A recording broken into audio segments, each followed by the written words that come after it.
Dear friends, अस्सलाम वालेकुम। My name is Ibrar Ahmed. आज जो हम डॉन का एडिटोरियल डिस्कस करेंगे उसका टॉपिक है तालिबान गवर्नमेंट। इस एडिटोरियल में हम ये डिस्कस करेंगे क्या तालिबान की हुकूमत को एक साल के बाद भी अमेरिका अब भी परेशान है। क्या तालिबान हुकूमत से इनकी आवाम खुश है, खसूसन औरतें और हज़ारा कम्युनिटी। क्या तालिबान ने दाइश और टीटीपी को पनाह नहीं दी हुई। क्या तालिबान हुकूमत से दुनिया भी खुश है या सिर्फ तालिबान ही अपनी हुकूमत से खुश है। इन तमाम सवालात का जवाब ढूंढेंगे। Let's start.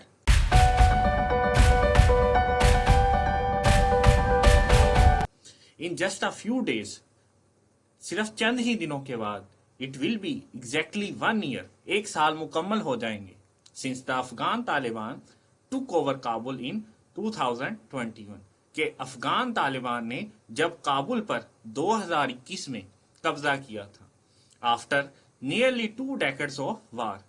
और 20 साल जंग लड़ने के बाद ये कब्जा कामयाब हुआ। The US led forces withdrew from Afghanistan and the Taliban marched on Kabul even more easily than they had in 1996। America की अपनी फौजी ताकत को अफगानिस्तान से बाहर निकालने के बाद तालिबान ने सिर्फ 12 दिन के अंदर काबुल पर अपना कब्जा कर लिया। और ये कब्जा हासिल करना इतना ही आसान था जितना कि अमेरिका के खिलाफ लड़ना। और ये कब्जा उन्होंने 1996 से भी ज्यादा आसानी से हासिल किया। The storming back to power of the Taliban resulted in the removal of Ashraf Ghani regime that had slowly relied on foreign and assistance both economically and military। Taliban का हुकूमत पर कब्जा करने के बाद दुनिया ने अफगानिस्तान से अपनी आंखें बंद कर ली और इस तरह अफगानिस्तान जो कि बैरूनी इमदाद और बैरूनी रहनुमाई से चलता था वो मफलूज होकर रह गया। The world continued to watch on as a ragtag army of militant from the southern province of Kandahar defeated an Afghan army that the US and its allies had been training for 20 years and equipped them with the state-of-the-art military hardware and software। और दुनिया ने यह देखा कि किस तरह तालिबान ने काबुल की हुकूमत को और उसकी फौजी ताकत को सिर्फ 12 दिन के अंदर शिकस्त दी और उसको अमेरिका और उसके इत्तेहादियों ने 20 साल के अंदर ट्रेन किया, हर किस्म का सॉफ्टवेयर और हार्डवेयर देकर। For the Taliban occupying Afghanistan was just one challenge. Afghanistan हासिल करना तालिबान के लिए एक चैलेंज था। कंसोलिडेशन ऑफ पावर, सिर्फ अपनी पावर हासिल करने के लिए। And running the economy and financial machinery was another.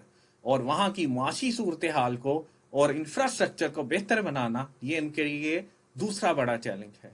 Since the state in Afghanistan heavily depend on foreign aid, a sudden elimination of that lifeline resulted in hardships not seen in decades। Afghanistan जो कि मुकम्मल तौर पर बैरूनी इमदाद के सहारे पर था और अचानक इमदाद की फराहमी बंद होने से अब अफगानिस्तान की हालत काबिले रहम है। The Taliban called for unfreezing of bank funds. Taliban की हुकूमत ने अपने $7 बिलियन को वाशिंगटन से अनफ्रीज करने का कहा है। But even after a deadly earthquake that did not materialise. और जबकि अफगानिस्तान में मौजूदा जल्जले की सूरत हाल के बाद भी वाशिंगटन ने उनके अकाउंट को अनफ्रीज करने से इनकार कर दिया है। As they won back control of country, the edicts of Taliban become all pervasive. यूं ही तालिबान की हुकूमत ने दोबारा इख्तियार संभाला तो उन्होंने अपनी तमाम सोचों को फिर से लागू कर दिया, स्पेशली टारगेटिंग वुमेन, और औरतें उनका मखसूस निशाना बनी। And imposing curbs on their education, employment and movement. उन्होंने उनकी तालीम, जॉब और आने जाने पर पाबंदी लगा दी। दो it hardly took the Taliban 12 days to vanquish the gunning government and occupy Afghanistan. मुश्किल से 12 ही दिन लगे थे कि तालिबान ने गनी हुकूमत को यहां से भागने पर मजबूर कर दिया.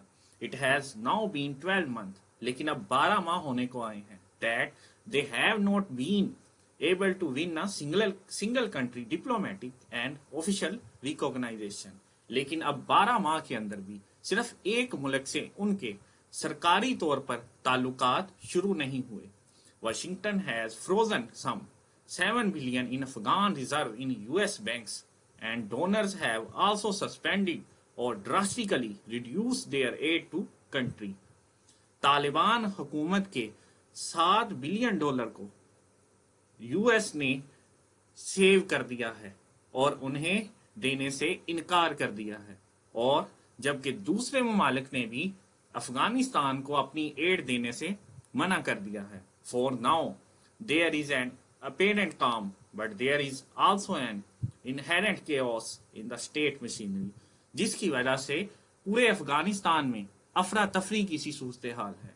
From commerce and communication to defense and development, nearly all ministries are short of fund and lack competent leadership that can manage the country. अब अफगानिस्तान के अंदर कॉमर्स से लेकर डेवलपमेंट तक तकरीबन हर शोबे में एक अच्छे और बाकायदा इंफ्रास्ट्रक्चर की कमी है और फंड की कमी है, और इसके साथ एक लीडरशिप की भी कमी है. Those who aided the outgoing government have gone into hiding for fear of revival from the Taliban. और वो लोग जिन्होंने तालिबान के अगेंस्ट गनी हुकूमत की मदद की थी, अब तालिबान की हुकूमत आने के बाद वो छुप गए हैं. Sporadic suicide bombing have killed hundreds of people, and various militant groups such as the ISIL or ISIS have been regrouping and posing a threat to both Afghanistan and Pakistan. अब अफगानिस्तान में हालिया खुदकुश हमलों से काफी लोग जा बहक हुए हैं, और इसके साथ दाइश और टीटीपी की मौजूदगी पाकिस्तान और अफगानिस्तान दोनों के लिए खतरे का बायस है.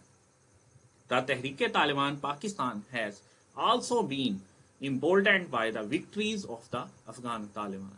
अब तहरीक तालिबान पाकिस्तान के भी हौसले बुलंद हो गए हैं कि वो भी तालिबान की तरह यहाँ फाटा के अंदर अपनी हुकूमत कायम कर लेंगे.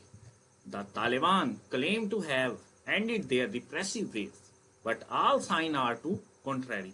तालिबान ने इन तमाम दावों को खत्म करने की कोशिश की है, लेकिन वो इन सब से उलट जा रहे हैं, और यूएन की रिपोर्ट के मुताबिक अब भी अफगानिस्तान में 3000 के करीब टीटीपी के कारकुन मौजूद हैं.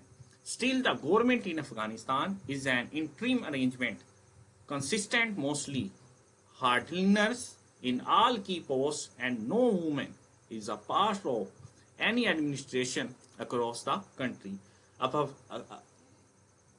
अब अफगानिस्तान के अंदर पूरे मुल्क में औरतों के लिए जमीन तंग कर दी गई है, और कोई भी जॉब ऐसी नहीं है जिसके अंदर कोई औरत मौजूद हो.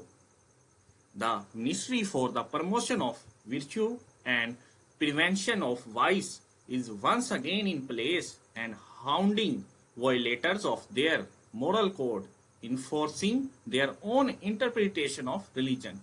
और वो लोग जो कि अफगानिस्तान में गुनाह कर रहे हैं या किसी गलती में मुलव्वस हैं, तो वहाँ के नुमाइंदे मजहब की खुद तशरीह करके उन्हें सजा दे रहे हैं. Hazara and Shia people are once again on the retrieving end, as their mosque and gathering place have become a target of attack. हजारा और शिया कम्युनिटी के लिए मस्जिदों और उनकी मातम की जगह पर मातम करना भी मुश्किल हो गया है. The country is in a deep economic and humanitarian crisis. और मुल्क इकोनॉमी के हिसाब से नीचे जा रहा है.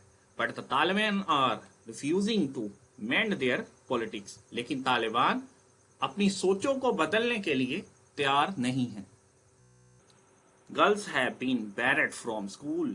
Government employees must grow beards, and women TV presenters are forced to cover face और औरतों का स्कूल जाना और काम पर जाना दोबर हो गया है और टीवीज एंकर्स को ये कहा जा रहा है कि वो अपने फेस को ढांप कर रखें। Women are also barred from making long distance journey alone और खवातीन को अकेले घर से दूर जाने पर भी पाबंदी आयद कर दी गई है। After the devastating earthquake in June, international and agencies did come to the rescue, sending food, medical supplies, and tent. But even the Taliban did not budge from their policies. अब हाल ही में जल्जले की वजह से इंटरनेशनल ऑर्गेनाइजेशन ने खुराक और medical की सहूलियात को अफगानिस्तान में भेजा है, लेकिन तालिबान की हुकूमत अब भी अपनी सोच को बदलने के लिए तैयार नहीं है। फॉर नाउ अब the future of Afghanistan looks bleak. अब अफगानिस्तान का मुस्तकबिल तारीक नजर आ रहा है, with no one were who can either force the Taliban out और make them change their ways. और अब ये देखना होगा कि तालिबान इसी तरह इन क्राइसिस में गुजारा करेगी या अपने मुल्क को ऊपर लेके जाने के लिए और इंफ्रास्ट्रक्चर को बेहतर बनाने के लिए अपनी पॉलिसीज में चेंज करेगी। लेकिन ये कहना अभी कबल अज़ वक्त है।